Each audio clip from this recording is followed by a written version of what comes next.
આ તરફ મનરેગા યોજનામાં વધુ એક કૌભાંડનો પર્દાફાશ થઈ રહ્યો છે। ન્યૂઝ કેપિટલના ગ્રાઉન્ડ રિપોર્ટમાં ચોંકાવનારો ખુલાસો સામે આવ્યો છે। દાહોદના નાળાતોડ વિસ્તારમાં કરોડોના કૌભાંડની આશંકા સેવવામાં આવી રહી છે। ભાણપુરમાં 33 લાખની ગેરરીતિની ફરિયાદ નોંધાઈ છે અને કાગળ પર જ કામો થયા હોવાનો ખુલાસો પણ કરવામાં આવ્યો છે। રેકોર્ડ પર ગામના રસ્તાઓ 3 થી 5 વખત બનાવવામાં આવ્યા, પણ સ્થળ પર એક પણ રસ્તાનું કામ તમને જોવા નહીં મળે। નાળાતોડમાં 3 ભાઈઓના ઘર પાસે જ રસ્તા બન્યા છે। નવલસિંહ નાયકાથી હિંમતસિંહ નાયકા સુધી રસ્તો બન્યો છે। વજયસિંહ નાયકાના ઘર સુધી પણ સીસી રોડ બનાવવામાં આવ્યો છે। મનરેગામાં કૂવાના કામોમાં પણ ગોટાળા થયા છે। જેસીબી અથવા ઇટાચી મશીનથી કૂવો ખોદીને નિયમોનો પણ ભંગ કરવામાં આવ્યો છે। સરપંચ અને તાલુકા પંચાયતના પ્રમુખ એક જ પરિવારના હોવાના કારણે દાદાગીરી થઈ રહી છે। હવે મંજૂર થયેલા કામોની વિગત આપ્યા વિના જ પૈસા બારોબાર ઉપાડી લેવામાં આવ્યા હતા તેવી પણ વિગતો સામે આવી છે।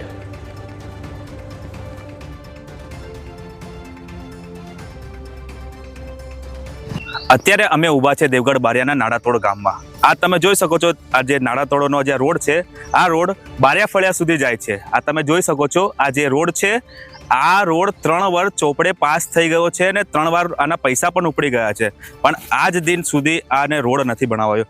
આ રોડની હાલત છેક 1.5 કિલોમીટર સુધી આવી જ હાલત છે, ખાડા ખુબાડ। લોકોને આવવા જવામાં ઘણી તકલીફ પડતી હોય છે।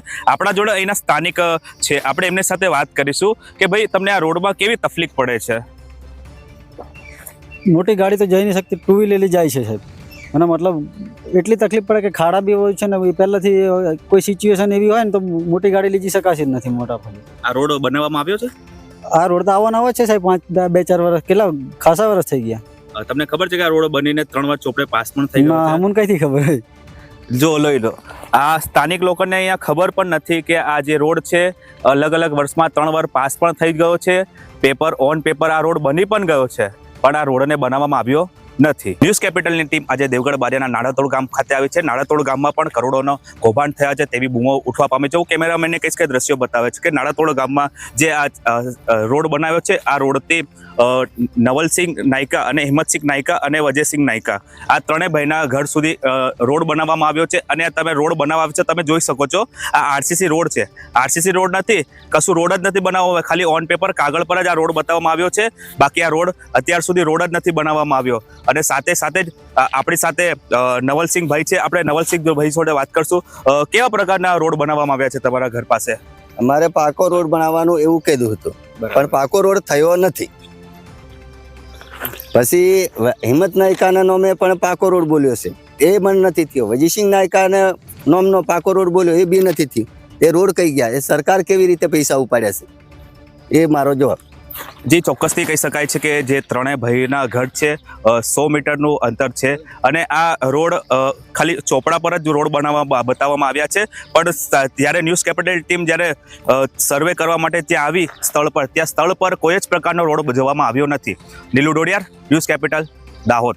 અત્યારે ન્યૂઝ કેપિટલની ટીમ દેવગઢ બારિયાના નાળાતોડ ગામમાં આવેલી છે। નાળાતોડ ગામમાં જાણે ભ્રષ્ટાચાર તો સરકારે ઘોળીને પી ગઈ એટલો ભ્રષ્ટાચાર જોવા મળ્યો। જ્યારે ન્યૂઝ કેપિટલની ટીમે રિયાલિટી ચેક કરી ત્યારે રસ્તા તો ખાલી ઓન પેપર પર જોવાયા છે, પણ રસ્તા જ્યારે રિયાલિટી ચેક કરવામાં આવી તો ત્યાં રસ્તા નથી।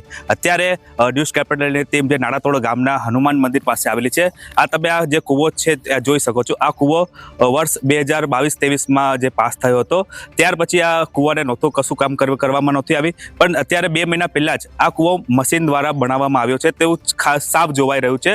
આ કૂવો મનરેગા હેઠળ બનાવવામાં આવતો હોય છે, જેમાં લોકોને મજૂરી આપવામાં આવતી હોય છે, પણ સાફ જોવાઈ રહ્યું છે કે મજૂરી નથી આપવામાં આવી અને મશીન દ્વારા કરવામાં આવી છે। આપણી જોડે સ્થાનિક છે, આપણે તેમની સાથે વાત કરીશું। જે આ કૂવો છે 2 મહિના પહેલા જે ખોદવામાં આવ્યો છે, તે શું કારણ? અગાઉ ભ્રષ્ટાચારનો અવાજ ઉઠ્યો છે, એ હિસાબે આ લોકોએ તાત્કાલિક રાતોરાત મશીન બોલાવીને જીસીબીથી ગામની અંદર અમુક જગ્યાએ કૂવા ખોદી નાખ્યા છે। અને જીસીબીથી કૂવા ખોદવાથી જે ગામના લોકોની રોજગારી બી છીનવાઈ છે। દાખલા તરીકે ગામમાં 2 થી 3 વ્યક્તિઓ પાસે લીપ છે, જે લીપવાળાને બી રોજગારી છીનવાઈ ગઈ। 4 થી 5 માણસો જે કામ કરવા આવે એમના પણ રોજગારી છીનવાઈ છે। અને નવાઈની વાત એ કે કૂવો બી ખોદાઈ ગયો છે બધું, પણ હજી કોઈ એનું પ્રોટેક્શન પૂર્ણ થયું નથી. અંધારું છે અહીં આ બાજુ, રાતે કોઈ જાનહાનિ થાય તો તેનો જવાબદાર કોણ? આ બધું જોવાનું રહ્યું. હજી તો આ તમને આ એક કૂવો છે, આવું તો મારા ગામનું આપણે જોવા જશું તો અઢળક નીકળે એવું છે. પરંતુ 5 થી 10 દિવસ પહેલાં ગામની એક સરપંચે મિટિંગ ભરી હતી અને એવું કીધું છે કે ગામની અંદર જો કોઈ મીડિયા મિત્રો આવે તો કોઈ બહાર નીકળવું નહીં, જવાબ કરવો નહીં. એ હિસાબે ગામની અંદર ડરનો માહોલ ઊભો કર્યો છે આ લોકોએ.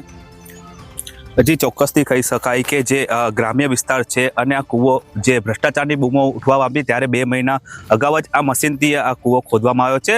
સાથે જ આ કૂવાની આજુબાજુ કોઈ પણ પ્રકારની સેફટી રાખવામાં નથી આવી, કારણ કે અહીંયા લાઇટો પણ નથી. ગાય ભેંસ યા કોઈ માણસ જાય તો આ કૂવામાં પડી શકે છે. પણ અહીંના લોકો, સ્થાનિક લોકોનું કહેવું છે કે અહીંના સરપંચ અને જે મોટા માથાનું કહેવું છે કે કોઈ પણ વ્યક્તિ યા મીડિયા કોઈ કર્મી અહીંયા આવે તો એમને આવે એટલે એમને દેખીને બહાર નીકળવું નહીં અને ચૂપ રહેવું. Nilu Dodiyar, news capital, Dahod. નાડાતોડ ગામમાં કરોડોનો ભ્રષ્ટાચાર થયો છે તે સાફ જોવાઈ રહ્યું છે. આપણા સાથે નાડાતોડના સ્થાનિક છે જે મેહુલભાઈ, જે આ કરોડો રૂપિયાના જે ભ્રષ્ટાચાર થયો છે તેનો અવાજ ઉઠાવ્યો છે. મેહુલભાઈ, શું કહેશો આને લઈને? મારા ગામની અંદર ખૂબ મોટા પ્રમાણમાં ભ્રષ્ટાચાર થયો છે. એમાં રસ્તાઓ, કૂવાઓ તેમજ આવાસની વાત આવે કે પછી નાળાની આવે, ચેકડેમની વાત આવે, દરેક બાબતમાં ટૂંકમાં સરકાર તરફથી જે યોજનાઓ આવે છે એ દરેક યોજનાની અંદર નાનો મોટો ભ્રષ્ટાચાર થયેલો છે. આમાં કેવું છે કે થોડું કામ થયેલું હોય પછી થોડું કામ બાકી રાખે એટલે લોકોને એવું લગાડે કે આ જે ચૂંટણી આવશે એના પછી એટલે પાછા 5 વર્ષ ખેંચવાના, બીજા પાછા 5 વર્ષ ખેંચવાના. આ રીતે લોકોની ગરજ બી ઊભી રાખવાની અને કામ પણ બાકી રાખવાનું. એ રીતે ખૂબ મોટા પ્રમાણમાં ભ્રષ્ટાચાર થયેલો છે. એવા કેટલા કામ છે જે ચોપડા પર જોવાય છે પણ સ્થળ પર નથી? એવા કેટલા કામો છે? મારી જોડે ફક્ત મનરેગા યોજનાની અંદર જ 1315 કામોનો યાદી છે. એમાંથી 88 કામોની તો મેં અરજી આપી છે કે જે કામો થયેલા નથી. તપાસ દરમિયાન 88થી બી વધુ કામો નીકળશે. આ ફક્ત આપણે મનરેગા યોજનાની વાત કરીએ. હવે તાલુકા પંચાયતની, જિલ્લાની, ધારાસભ્ય તરફથી, સંસદ સભ્ય તરફથી, ટૂંકમાં સરકાર તરફથી જેટલી બી યોજનાઓ આવે છે એમાં ગામની અંદર કોઈ પણ વ્યક્તિને જાણ થતી નથી. ફક્ત જાણ કોને થાય છે? સરપંચને, અને સરપંચ બારોબાર બધું કામ પતાવી દે છે. જે મનરેગામાં જે આ રોડ બનાવવામાં આવ્યા છે એવા કેટલા રોડ છે જે નથી બન્યા? કોઈ સ્પષ્ટ આંકડો એવો હોય? મારી જોડે 88 તો ફક્ત રોડ છે કે જે બન્યા નથી. 88 રોડ, જો આજે ગામની અંદર 88 રોડ બની જાય ને તો ગામની અંદર ખેતી કરવા માટે કોઈ જમીન બાકી ના રહે. 88 રોડમાં કેટલો ભ્રષ્ટાચાર, કેટલા કરોડો રૂપિયાનો ભ્રષ્ટાચાર, એવું કંઈક સ્પષ્ટ અંદાજિત એક રોડની આપણે કિંમત ગણીએ તો 4 થી 5 લાખ રૂપિયા હશે. તો એમાં 60-40નો રેશિયો હોય છે જે, તો 5 લાખની અંદાજિત હોય એવું અનુમાન છે મારું. ઓકે. અને તમે રજૂઆત કઈ જગ્યાએ રજૂઆત કરી છે આના લઈને? મેં આ બાબતની રજૂઆત તાલુકાની અંદર કરી હતી ટીડીઓ શ્રીને. એમને બી મને જવાબ આપવામાં ખૂબ વિલંબતા કરી અને અત્યારે એ લોકો જેલમાં છે કે એટલે પછી મારે દાહોદ બી જવું પડ્યું અને પછી આયોગ તરફથી પણ જવાબ માંગ્યો છે, પણ હજી બી 15 દિવસનો સમય માંગ્યો છે. હવે એમાં એવું છે કે વિલંબતા કરવાનું કારણ એટલું જ છે કે ગામની અંદર કોઈ બી કામ થયેલું નથી. જો મને જવાબ આપે તો આપે છે એનો, મારે જવાબ જોઈએ છે કે મારે જે ગામની અંદર કામ થયેલા છે એના ફોટા જોઈએ કે આ તમે આ બિલને કેટલા આનું બિલ ઉપાડ્યું છે, આનું સ્ટેટમેન્ટ જોઈએ છે, બેંકોના સ્ટેટમેન્ટ જોઈએ છે, ચકાસણી કરવા કોણ આવેલું એમના નામ જોઈએ છે, પછી તપાસ દરમિયાન જે રિપોર્ટ આવ્યો એ બી મેં માંગ્યો છે. પરંતુ આ લોકોએ કામ કર્યું જ નથી તો પછી રિપોર્ટ આપે કઈ રીતનો?